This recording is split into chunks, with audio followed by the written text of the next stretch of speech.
So this is the fire that I was on years ago. Being a firefighter is a permanent part of Christiana Rainbow Plews. Being able to help people and make a difference and know that you've been there in their worst moment and made some kind of positive impact. The Upper Mackenzie fire chief got a call Monday night of a downed power line and brush fire. She immediately knew it wasn't good news considering the strong winds. When I walked out my front door with my pager and my radio and to respond on the call, I opened my door and looked back at my husband and I said, this is going to be my worst nightmare. She couldn't have been more right. I did not know the extent.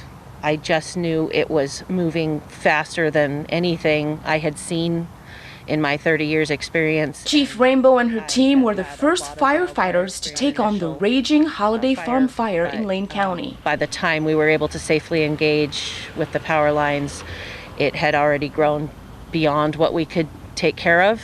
And at that point, I very quickly called for all the help I could find. Within an hour, she called for level 3 evacuations for the Mackenzie River area. I have had a lot of wildfire experience, and I knew that we had to get people out or people were not going to make it out. What she didn't know was that the fire would travel 20 miles right into her own backyard. I found out from my friend and neighboring fire chief that my home was gone and that nothing was left.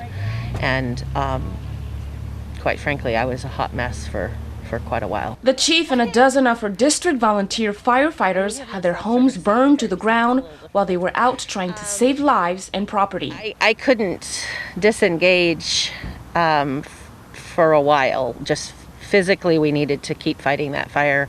And all of my folks needed to keep fighting that fire because we had no other resources. Her fire station in Blue River was lost to the flames, along with all the equipment. Chief Rainbow's courage, dedication, and sacrifices are not going unnoticed. The community is coming together to help out. I just want to try to help her. She is a real salt of the earth, grassroots kind of person. Ren Arrington started a GoFundMe page to help his friend and her family. This is a horrible, catastrophic event, but the human spirit that's being shown right now with the kindness and the support is exactly what all of us needed. A week of devastating loss for the chief, followed by inspiring support. And I'm so proud of the fire service today. I'm so proud of what we've done. Everything is burning down in Oregon, and we still have people willing to come here and fight our fire. Christelle Kumwe, KGW News. It is so important to remember that the people fighting these fires are our community members. Their livelihoods, their lives, their families are impacted, just like Chief Rainbow. And by the way, Chief Rainbow returned to fight the Holiday Farm fire shortly after our interview. We have more information on how you can help the chief, her family, and crew at kgw.com.